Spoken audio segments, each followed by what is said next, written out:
السلام علیکم، میرے چینل پر ثاقب رضا مصطفی کے بیانات موجود ہیں۔ مزید بیانات سننے کے لیے میرے چینل کو سبسکرائب کریں۔ شکریہ۔ بندوں کو آزماتا بھی ہے، بندوں کو ڈھیل بھی دیتا ہے۔ اس کی ڈھیل سے بھی ڈریں اور اس کی آزمائش میں بھی پورا اترنے کی کوشش کریں اور اسی کے حضور دامن پھیلائیں۔ جب مشکلیں آ جائیں تو مسلح بچھا لیں، کسی بابے کے پاس نہ جائیں۔ یہ بڑے گندے لوگ ہیں، یہ سامنے اب چیزیں آ رہی ہیں، بڑے گندے اور غلیظ قسم کے لوگ ہیں، ان کی نظروں میں غلاظت بھری ہوئی ہے، اور جو ہے وہ لوگوں کے ہجوم سے کبھی متاثر نہ ہوں کہ فلاں وہاں سے اتنے لوگ جا رہے ہیں۔ لوگ کہتے ہیں جی اتنے لوگ آ رہے ہیں، کچھ ہے تو آ رہے ہیں، تو جو بت خانوں میں جا رہے ہیں اتنے لوگ تو کچھ ہیں تو جا رہے ہیں، کیا مطلب یہ کوئی اب معیار ہے؟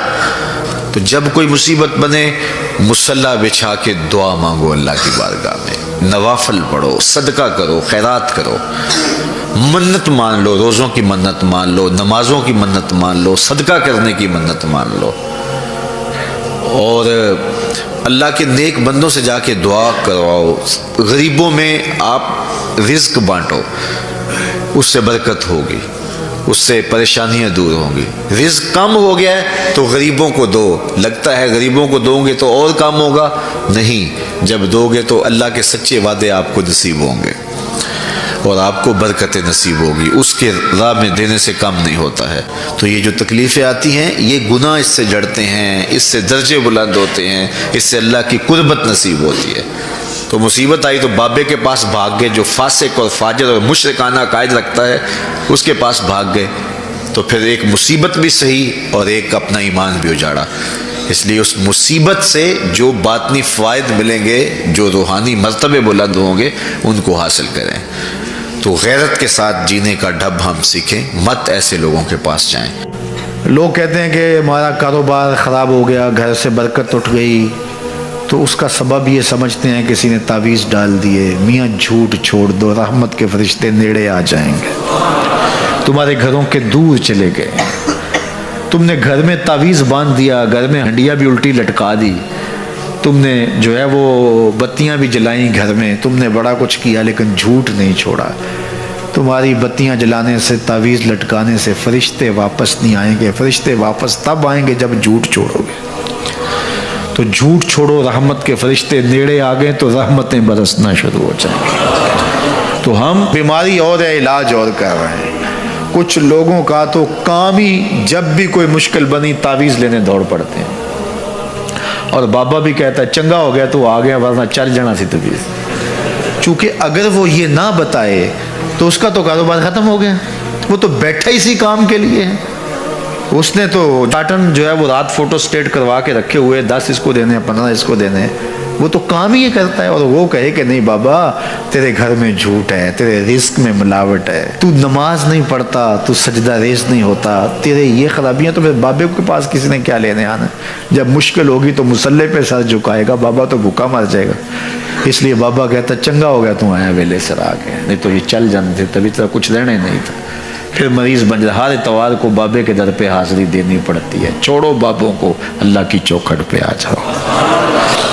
5 گانا نماز یہ شعار زندگی بنا لو، دیکھنا گھر میں برکتیں اتریں گی۔ جھوٹ نہ بولو، فرشتے رحمت کے نیڑے آ جائیں گے۔ ہر بار جھوٹ بولیں گے، 1 میل 1 میل 1 میل 1 میل، ذرا سوچے نا، ہر بندہ یہاں بیٹھے سوچے ہمارے فرشتے کتنے کو دور ہو چکے ہوں گے۔ سویر سے لے کر جھوٹ ہی جھوٹ، روز کتنا اور پیچھے دھکیل دیتے ہیں۔ پچھلے سارے گناہوں سے توبہ کرو، کریم وہ اتنا ہے، فرشتوں کو حکم کرے گا واپس جاؤ، اس کے گھر کے اوپر اپنے پر ڈال دو۔ یا اللہ اس نے تو بدبو دی اور ہم یہاں تک آئے، کہا توبہ کر دیا، اس گھر میں خوشبوؤں کے بسیرے ہو گئے۔ تو جھوٹ سے توبہ کرو، یہ علامت ہے نفاق کی۔ تھوڑی سی تکلیف ہوتی ہے، جو بندہ عادی جھوٹ ہوتا ہے اس کے لیے وہ چسکا لگ گیا ہوتا ہے نا جھوٹ بولنے کا۔ نشہ لگ جائے کسی کو تو نشہ اتنی جلدی چھوٹتا تو نہیں ہے، حالانکہ وہ خود بھی جان رہا ہوتا ہے کہ برا ہے۔ گھر کے برتن بیچ دیتے ہیں نشے والے، لیکن اس کے باوجود چھوٹتا نہیں ہے۔ لیکن جو ہے وہ کوشش کر کے جب چھوڑ لیں گے، سچی توبہ جب انسان اپنے دل سے کرتا ہے تو آسان ہو جاتا ہے۔ سچ میں طمانیت ہے اور جھوٹ میں جو ہے وہ ریبہ فرمایا گیا، جھوٹ کے اندر بے چینی ہے، اضطراب ہے، اندر کی بے قراری ہے، اس لیے سچائی کی طرف آؤ ہو جائے۔ اور آج ہمارے گھروں میں قرآن بند پڑا ہوا ہے، ہم نے اس کے اوپر غلاف چڑھا کے اوپر طاق پہ رکھ دیا، کبھی کبھی اٹھاتے ہیں اور اس کو جھاڑ کر کے پھر وہاں خوشبو لگا کے رکھ دیتے ہیں۔ کبھی گھروں میں قرآن کھلتا تھا، صبحوں کا آغاز قرآن کی تلاوت سے ہوا کرتا تھا، آج صبح کا آغاز فیس بک سے ہوتا ہے۔ کبھی گھروں سے قرآن پڑھنے کی آواز آیا کرتی تھی، آج پاپ میوزک کی صدائیں سننے کو ملتی۔ پھر یہی وجہ ہوئی نا کہ آج ہر بندہ کہتا ہے میرے اوپر کسی نے ٹونا کر دیا ہے، کسی نے جادو کر دیا ہے، بدروحوں کا سایہ ہے، ہمارے گھر کے اوپر کسی نے جو ہے وہ کچھ کر دیا ہوا ہے۔ میں کہتا ہوں کہ تمہارے گھر میں قرآن جو نہیں ہے، پھر بدروحوں کا ہی سایہ ہونا ہے۔ اگر قرآن کی تلاوت ہوتی، اللہ کی رحمت کے فرشتے اترتے، اللہ کی رحمتوں اور اس کے انوار کی بارش ہوتی تمہارے گھروں کے اندر، اور پھر کیا ہوتا ہے، بھاگتے ہیں عاملوں کے پاس، اور عامل کہے گا کہ تجھے کچھ نہیں ہے، کتاب اللہ سے دوری کا نتیجہ ہے، بد عملی کا نتیجہ ہے، دین سے اعراض کا نتیجہ ہے، تو پھر اس کا تو کاروبار وہیں ختم ہو گیا۔ وہ کہتا ہے تو وقت پہ آ گیا ہے، اگر 2 دن لیٹ ہو جاتا تو یہ تعویذ تو چل جانے تھے۔ پھر مریض بن جاتا ہے ذہنی، اور جو قرآن کی چوکھٹ پہ سلامی نہیں دیتا، اس کو پھر اس بابے کی، اس عامل کی چوکھٹ پہ سلامی بھی دینا پڑتی ہے اور اپنا مال بھی گنوانا پڑتا ہے۔ اور روز آئے دن اخباروں کے اندر ایسے جعلی عاملوں کی کہانیاں چھپتی ہیں، اور سوشل میڈیا کے اوپر بھی آپ دیکھتے ہیں کہ یہ کیسے کیسے بد نصیب لوگ ہوتے ہیں اور کیسی کیسی کارروائیاں بھی کرتے ہیں۔ قرآن سے دوری کا نتیجہ ہوا کہ ان کی چوکھٹ پہ رسوا ہونا پڑا۔ اگر گھروں میں قرآن کی تلاوت کا معمول ہوتا تو قرآن زندگی دیتا، قرآن روشنی دیتا، قرآن برکت اتارتا، قرآن کے دم سے رحمات کا نزول ہوتا، رحمتوں کے فرشتے اترتے، گھروں میں چراغاں ہوتا، اندر کے روگ مٹتے، بیماریاں ختم ہوتی، اللہ کی قربت نصیب ہوتی، حضور کے قلب سے قربت کا نور نصیب ہو جاتا۔ اس کتاب سے دوری کا نتیجہ ہوا کہ آج ہم رسوا ہو گئے۔ اپنے معاملات اللہ کے سپرد کیا کریں، لیکن ان سب کے باوجود اگر مشکلات آ جاتی ہیں تو کوئی بات نہیں، مشکلیں آزمائشیں یہ اللہ کی طرف سے نبیوں کو آئی ہیں۔ حضرت امام رازی نے لکھا ہے کہ مکے سے لے کر طائف تک 70 ایسے نبیوں کی قبریں ہیں جن کی وفات صرف بھوک کی وجہ سے ہوئی ہے۔ تو ہم ایک دن کا فاقہ آ جائے، تھوڑا سا کاروبار نرم ہو جائے تو بابوں کے پاس بھاگ کے اللہ کے ساتھ شریک ٹھہرانے لگ جاتے ہیں۔ کیوں؟ کس وجہ سے؟ آزمائش سہیں، برداشت کریں۔ تو اوپر نیچے یہ دن بدلتے رہتے ہیں، دن پھرتے رہتے ہیں، ہر وقت جو ہے کہ جادو ہو گیا، ٹونا ہو گیا، سایہ ہو گیا، بندش ہو گئی ہے، ہر وقت اسی چکر سے ہم نکلتے نہیں ہیں۔ اللہ پر توکل رکھیں، وہ رزق دیتا ہے، وہ رزق تنگ بھی کرتا ہے، وہ رزق کشادہ بھی کرتا ہے، بندوں کو آزماتا بھی ہے، بندوں کو ڈھیل بھی دیتا ہے۔ اس کی ڈھیل سے بھی ڈریں اور اس کی آزمائش میں بھی پورا اترنے کی کوشش کریں، اور اسی کے حضور دامن پھیلائیں۔ جب مشکلیں آ جائیں تو مسلح بچھا لیں، گھر کے بچوں کو بھی کہیں کہ یہ مشکل آ گئی، لگتا ہے اللہ ناراض ہو گیا، چلو مسلح بچھاؤ۔ اگر بیٹیاں بھی نماز پڑھ رہی ہوں، نوافل ادا کر کے رب کے حضور دعا مانگ رہی ہوں، بیٹے بھی دعا مانگ رہے ہوں، چھوٹے چھوٹے بچے بھی دعا مانگ رہے ہوں، تو کیا اللہ خالی موڑ دے گا؟ تو زیادہ سے زیادہ نیک مجالس کے اندر شامل ہو جائیں۔ تو بالخصوص میں اپنے پیر بھائیوں کو پابند کرتا ہوں کہ آپ اپنے گھروں میں بھی پابند کریں، کسی بابے کے پاس نہ جائیں۔